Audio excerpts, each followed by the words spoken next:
Bienvenue à tous. Welcome to Reporters, France 24's eye on the big stories around the world. In this edition, the horrific experience of some of the most vulnerable people fleeing the Syrian civil war. The United Nations says it's concerned that women and young girls are becoming more and more victims of gender-based violence as they flee the civil war for refugee camps, forced into marriages, subjected to physical and psychological and sometimes sexual abuse. Millions of Syrians are seeking refuge in camps in neighbouring states. The fear is the horrors you'll hear about in our report are becoming more and more widespread. France 24's Gallagher Fenwick travelled to Jordan to a refugee camp there to meet with some of these women and girls at risk. Gallagher also spoke to the organisations trying to help them out. Here's his report. Once night has fallen over Amman, somewhere on a street of the Jordanian capital, a Syrian refugee sets up a stand. From afar, she seems to be selling vegetables. But one of our contacts tells us that this is a front. In reality, she is covertly engaging in a very different type of trade. We film our conversation with a hidden camera. She implies that she can provide services which involve some of her female compatriots. She offers to meet us again later. Okay, so tomorrow evening is good for you? Sure, that's fine. As planned, we see her again the next day. After we tell her that we are journalists, she agrees to go into detail about the true nature of her business, but only in a discreet setting. She calls herself Mahmoud. This refugee knows a lot of Syrian girls whose families are in dire straits. Mahmoud is a marriage broker. Every day, 5 or 6 men come up to me and ask whether I know of any Syrian girls who are ready for marriage. Every day. Actually, right before you arrived, one of them showed up and inquired. Mahmoud connects these men with Syrian families who, she says, are only interested in one thing. They only ask about the man's money. That's what they're after. They want to know about his finances. They don't ask any other questions and are willing to marry their daughters to men as old as 55. These marriages rarely have any legal value, and the grooms are often only interested in sex. A Palestinian businessman came to see me recently who has a lot of money. He owns factories in Palestine and makes a comfortable living in Jordan. He asked me to find him a 20-year-old Syrian girl. He's tired of his first wife and wants one who would live here. He said he'd open a small shop which she could run for him. How old is he? He's 48 years old and would only spend 3 days a month here. Mahmoud says that the man will have to pay a dowry of some 10,000 euros to the family. She is not willing to share with us what her commission is once her work is done. The marriage business has been booming ever since Syrians arrived in droves in Jordan. 600,000 of them at this point, according to the High Commission for Refugees. 3/4 of them are women and children, many of them young girls who are very vulnerable. At the Zaatari camp, the international community takes care of basic needs, but can do little about people's sense of insecurity. In order to protect family honor, some parents choose to marry their daughters, often at a very young age. Many of the refugees come from a conservative background and see nothing wrong with this custom. If she is only 3 feet tall, we won't marry her. But if she is already menstruating and if her body is fully formed, then she's ready for marriage. In the main street of the camp, residents can buy almost anything. Basic goods, but also more sophisticated products, such as wedding dresses. Different models are for rent at this improvised shop. The first layer on this dress is made of satin. The second is chiffon and rhinestones. The owner tells us that she has done well since she opened her shop over a year ago. I've rented around 700 wedding dresses since I started the shop. Aid organizations are increasingly worried by instances of early marriage, abuse, and other types of violence against female refugees. Some of them now focus entirely on these issues. This center is just a few kilometers away from the camp. Women are told they can talk openly here. Those who are too afraid to come can call.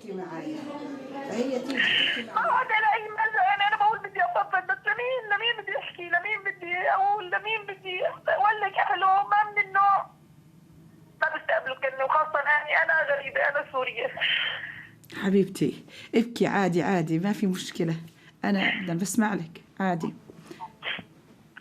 This phone call offers a rare insight into the suffering of thousands of female Syrian refugees in Jordan.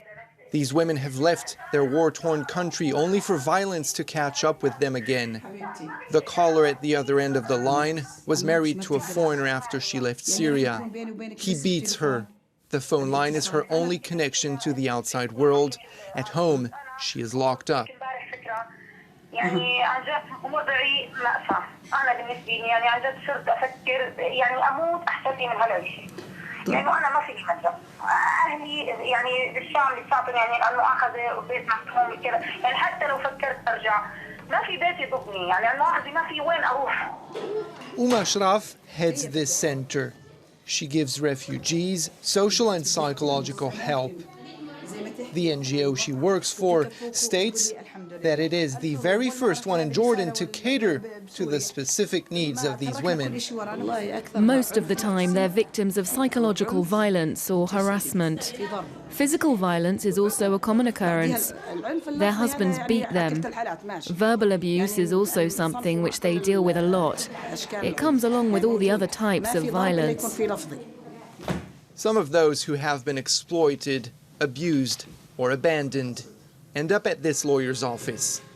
They want to sue or get divorced, but they have very few rights in their new country.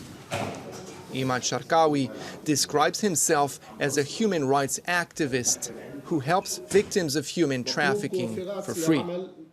He shows us how well-organized networks go about recruiting Syrian women by posting job offers that target them online. These women have become mere merchandise. They get traded just like any other product. What's happening is appalling. These people are completely at a loss. As soon as they get here, criminal networks take advantage of them. Many of them were used. Some of them were or are being sexually exploited. These Syrian women can easily be found on the internet. Look at this. This is her profile picture. Women who have been tricked or are after easy money often end up in nightclubs like these. Customers are locals or foreigners. We film with a hidden camera.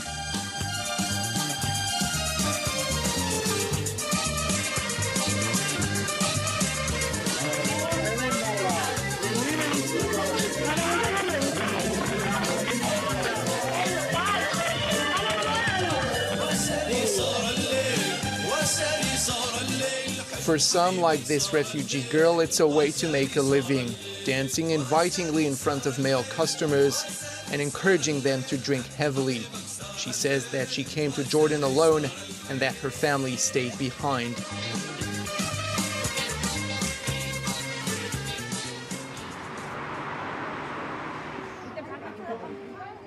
Several NGOs are fighting to end the commercial exploitation of Syrian women, but they don't all agree on how to go about it.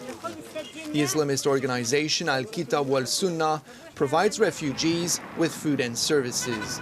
Officially, it does not arrange weddings between Syrian women and foreigners.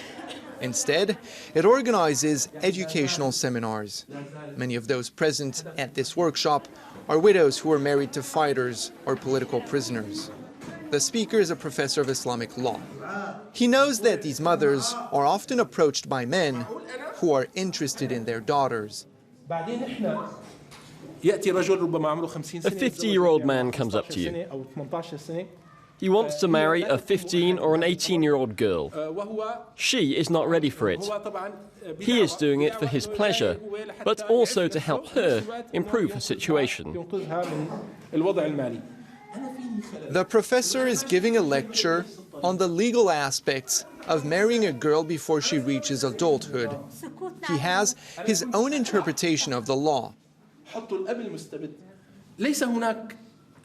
You can't really pin down a number or an age at which it's always too early to get married, or above which it's always fine to get married.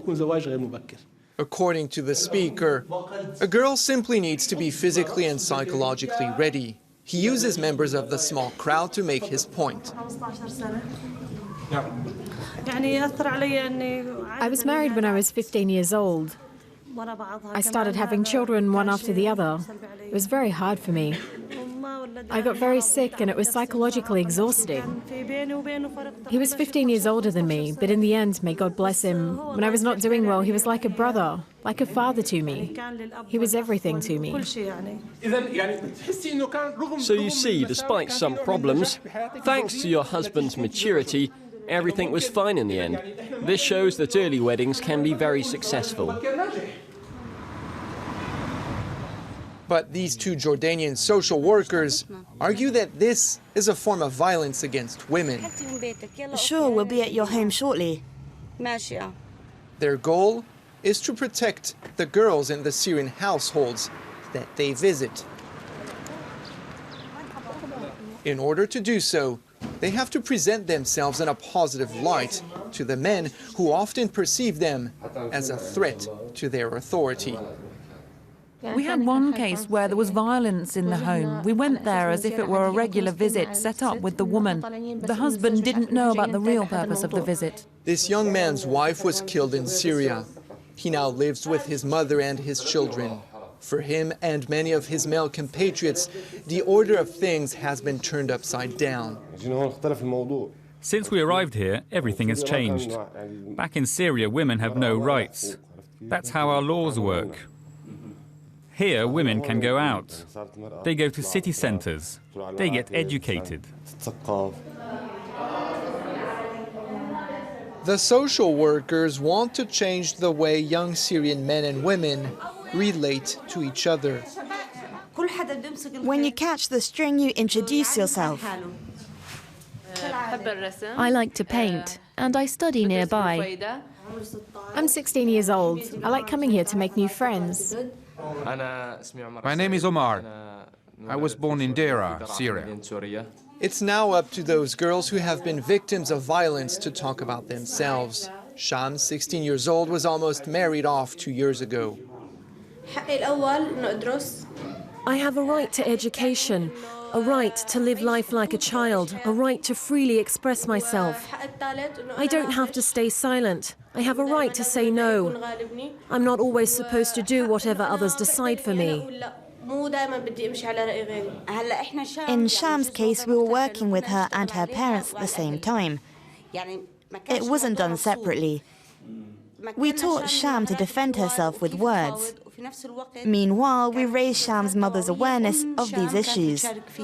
I think that 98% of our women, including the educated ones, are unaware of their rights.